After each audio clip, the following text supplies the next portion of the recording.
Hello friends, कैसे हैं आप सब। और आज हम लोग जा रहे हैं भविष्य के स्कूल। और भविष्य थोड़ा सा टेंशन में है,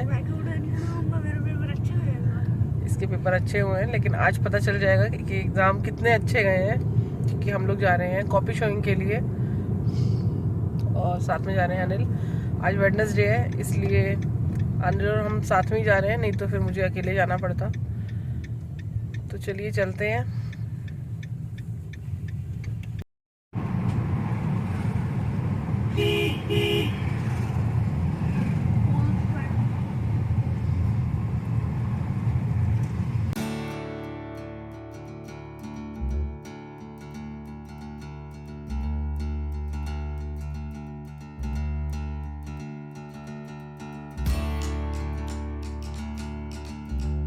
भविष्य के मार्क्स अच्छे आए हैं, तो इसलिए भविष्य को मिल रही है पार्टी। तो भविष्य क्या खाओगे? वहाँ पे जाके ये डिसाइड करेगा कि किसे क्या खाना है। तो चलिए चलते हैं। और आज का ब्रेकफास्ट हमारा बाहर होगा, क्योंकि अभी तक सुबह से हमने कुछ नहीं खाया है। एक कप बस चाय पी थी सुबह, क्योंकि लेट हो जाते हैं इस वजह से। तो आज हम वेडनेसडे का पूरा फायदा उठा रहे हैं। और आज हमारा प्लान है मूवी देखने का भी। तो सुबह ब्रेकफास्ट, फिर उसके बाद मूवी, फिर बाद में डिनर भी बाहर। आज तो फिर मज़े ही मज़े हो गए। हाँ, ब्रेकफास्ट और लंच दोनों मिक्स, ब्रंच समझ लो। लेकिन अभी तो ब्रेकफास्ट का टाइम ही है, क्योंकि सुबह के बज रहे हैं 11। कोविड की वजह से मुझे लग नहीं रहा था कि इसके मार्क्स इतने अच्छे आएंगे, लेकिन इसने बहुत अच्छी परफॉर्मेंस दी। अच्छा, लेकिन वेल डन।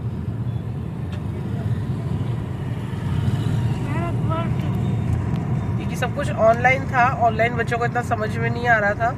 कभी दिक्कत आ रही थी कि नेटवर्क नहीं आ रहे, कभी मैम के नेटवर्क चले जाते थे, कभी 11 बजे क्लास डिले हो जाती थी। तो बस ऐसे ही था सब कुछ। लेकिन फिर भी अब चलो नेक्स्ट क्लास में आ गया, ये 6th में आ गया। अब 6th में शुरू से ही ध्यान देना। और touchwood may be scholar batch मिले इसको। अगला है।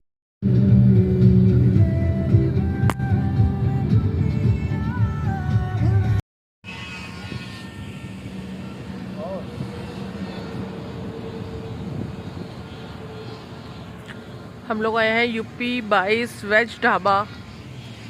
ये यहाँ का रामपुर का बहुत अच्छा एक नया रेस्टोरेंट खुला है।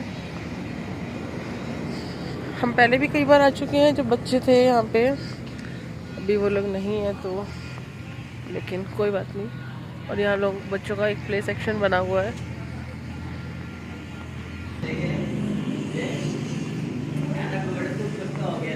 चलिए चलते हैं अंदर।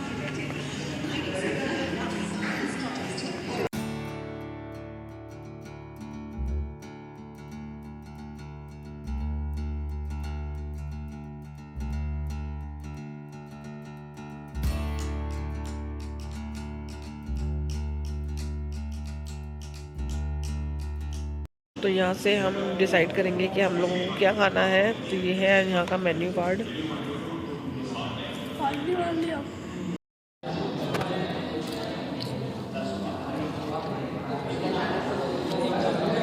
तो ये आ गई हमारी यमी यमी थाली, और ये ठंडा ठंडा रायता। तो चलिए हम लोग एंजॉय कर लेते हैं, और आप लोग भी आ जाइए।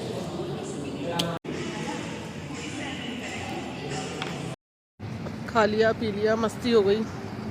तब चलते हैं घर वापस।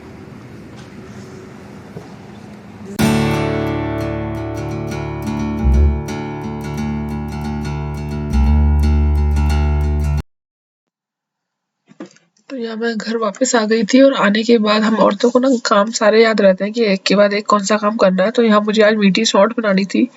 गुड़ और इमली जो है वो मैं भिगो कर गई थी।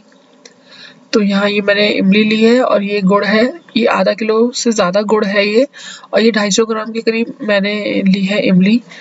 गुड़ आप समझ लीजिए, इसमें मैंने 800 ग्राम के करीब गुड़ लिया है, और 250 ग्राम इमली लिया है। दोनों को ही मैंने भिगो के रख दिया था 3-4 घंटे के लिए। अगर आप अच्छे से भिगो दीजिए तो बहुत अच्छे से फूल जाता है ये, और आसानी भी होती है। तो यहाँ इसको मैं छान लूँगी, कुछ भी अगर कूड़ा होगा या तो वो इसके अंदर निकल जाएगा। तो यहाँ मैंने बड़े से बर्तन में छान के ले लिया है इसको। छोटे से 1-2 पीस रह गए हैं तो वो उस टाइम पे घुल जाएंगे जब मैं इसमें कढ़ाई में डालूंगी इसको। तो मैं यहाँ गुड़ की सौंठ बना रही हूँ, इसमें चीनी नहीं मिक्स करूंगी। तो यहाँ मैंने रख ली है कढ़ाई और गैस ऑन कर लेते हैं। जैसे ही कढ़ाई गर्म हो जाएगी तो इसमें डाल देंगे। तो यहाँ मैंने देसी घी का यूज़ किया है, अगर आप चाहें तो रिफाइंड ऑयल भी यूज़ कर सकते हैं। तो यहाँ मैंने 1 बड़ा चम्मच के करीब लिया था देसी घी, उसमें डाला है थोड़ा सा जीरा, आधा चम्मच जीरा डाला है और पिंच मैंने इसमें हींग डाली है। थोड़ी सी मैंने लाल कुटी मिर्च डाली है, कलर वाली मिर्च नहीं डाली है मैंने, कलर यूज़ नहीं करूँगी मैं, बिना कलर के ही चटनी का कलर बहुत अच्छा आएगा। और इसमें डाल दी है थोड़ी सी मैंने हल्दी और सबको अच्छे से मिक्स कर लेंगे। जैसे ही ये जो हमारा जीरा है भुन जाएगा तो अब ये जो मैंने इसका बना के रखा हुआ है गुड़ का घोल, तो ये इसमें हम डाल देंगे।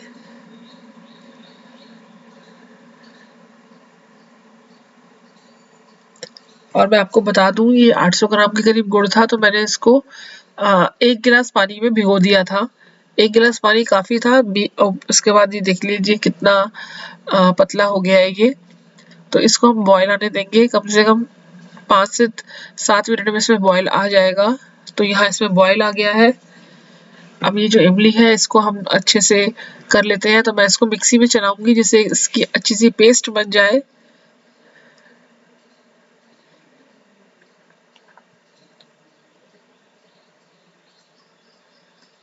और मिक्सी में चलाने से ना ये थोड़ी सी स्मूथ भी हो जाती है इजीली। फिर हम इसको अच्छे से मेल्ट कर सकते हैं, हाथों से मैश कर सकते हैं। और अगर आप मिक्सी से नहीं करना चाहते हैं तो आप इसको वैसे ही चलनी में डाल के भी कर सकते हैं, लेकिन मैं यहाँ मिक्सी यूज कर रही हूँ।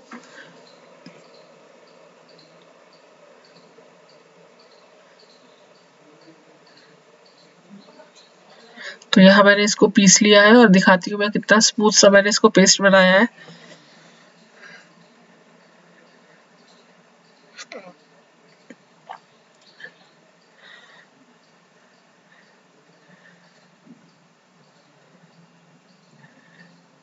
देखिए इस तरीके से इसका पल्प जो है ना वो तैयार हो गया है।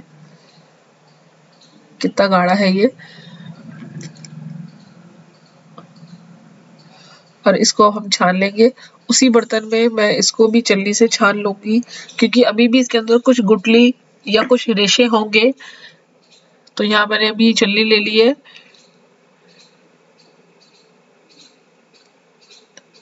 अगर आपको इसको पीसने में थोड़ा सा लगे मेहनत तो आप इसमें 2 से 4 चम्मच के करीब पानी भी डाल सकते हैं।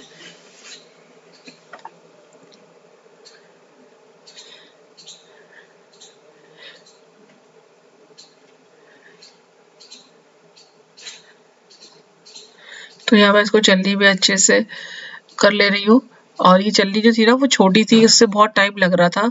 तो यहाँ मैंने जो चावल छानने वाली छलनी होती है ना उसका यूज किया था। तो थोड़ा सा पानी डाल डाल के मैं इसको साफ कर रही थी। देखिए करने के बाद भी कितने सारे इसमें रेशे निकले हैं और कितनी सारी गुठली निकली है। और आपके पास रेशे वाली अगर इमली नहीं है, गुठली नहीं है उसमें, तो बहुत ही अच्छी बात है। तो आप मिक्सी में ऐसे ही डाल सकते हैं ऐसे। लेकिन देखिए कितना सारा इसमें ये निकला है।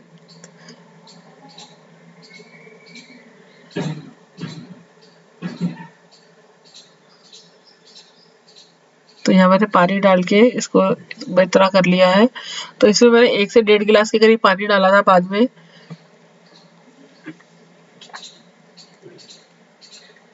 तो यहाँ देखिए ये भी उबल के आधी हो गई है। और इसमें हमें जो मैंने इमली का पल्प बना के रखा हुआ था अब इसको भी इसमें हम डाल देंगे।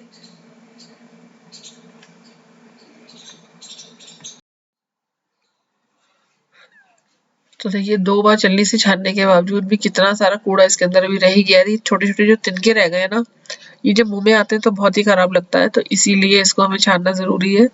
तो यहाँ मैंने इसको थोड़ा धीरे हाथ करके ही डाला था। जो ये तिनके रह गए उसे मैं हटा दूंगी और इसको अच्छे से हम मिक्स कर लेंगे यहाँ पे। और अब इसको बॉयल आने देंगे। इसको हम अच्छे से बॉयल आएंगे, ये तब तक पकाएंगे, इसको हम गाढ़ा करेंगे। अभी ये काफी पतला है ये। और इस वाली सॉल्ट को आप कम से कम 5 से 6 महीने भी रखेंगे ना, अगर इस तरीके से बनाएंगे तो कभी भी सॉल्ट खराब नहीं होगी आपकी, ये गारंटी है। और ये वाली सॉट बनाने का जो तरीका है ये मेरे को मेरी सासू माँ से सिखाया था, वो इसी तरीके से हमेशा बनाती थी। तो यह देखिए उबाल के लिया है, उबाल आ गया था और देखिए अभी भी थोड़ी पतली है ये और उबल उबल के कितनी सी रह गई है आप देख सकते हैं ऐसे। तो इसको उबाल हम एक जब तेज पे उबाल ले लेंगे गैस पे, उसके बाद हम इसे सिम कर देंगे। और देखिए अब ये इस टाइम पे मैं इसमें डालूंगी नमक, उसके बाद डालूंगी मैं काला नमक। काला नमक से टेस्ट जो है वो काफ़ी अच्छा हो जाता है, तो इसलिए आप इसमें काला नमक ज़रूर डालिएगा। जो ये वाइट वाइट झाग है ना ये बिल्कुल आने बंद हो जाएंगे और थोड़ी सी गाढ़ी भी हो जाएगी। और यहाँ डाल रही हूँ मैं सौंठ का पाउडर, जो अदरक होती है ना सूखी वाली, उसका पाउडर डाल रही हूँ मैं। और थोड़ी सी डालूंगी काली मिर्च का पाउडर। जब उस समय हमने जो तड़के के टाइम पे डाले थे मसाले वो अलग थे और ये बाद में ही डालने हैं हमें। अगर पहले डाल देंगे तो थोड़ा कड़वाहट सी आ जाती है। तो बस इस टाइम पे अब मैंने गैस को कर दिया है बंद और देखिए ये बन के बिल्कुल तैयार है और जो झाग थे वो भी खत्म हो चुके हैं। तो जितना हमें पतला या गाढ़ा रखना है वो अपने तरीके से।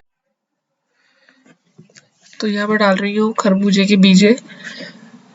अगर आपके पास ये नहीं है तो आप इसकी जगह छुआरे डाल सकते हैं, खजूर डाल सकते हैं, अंगूर डाल सकते हैं। लेकिन अंगूर डालने से थोड़ा यह है कि आपको जल्दी इसे ख़त्म करना पड़ेगा। अगर आप रखने के इरादे से डाल रहे हैं तो आप कोई भी ड्राई फ्रूट डाल दें।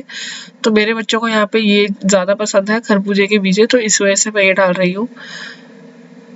तो ये हमारी जो मीठी सॉट है, मीठी चटनी है, ये बनके तैयार है। अगर आपको अच्छी लगे तो प्लीज़ एक लाइक ज़रूर दे दीजिएगा और अभी तक सब्सक्राइब नहीं किया है तो प्लीज़ कर लीजिएगा। तो यहाँ मैंने इसको कर लिया है बाउल में ट्रांसफ़र। जब ये पूरे तरीके से ठंडी हो जाएगी तो इसको मैं किसी भी बॉटल में भर के रख दूँगी। आप इसको ज़्यादातर काँच के बॉटल में भर के रखिएगा तो ज़्यादा ठीक रहेगा। तो मिलूँगी मैं अपने नेक्स्ट वीडियो में, तब तक के लिए बाय बाय।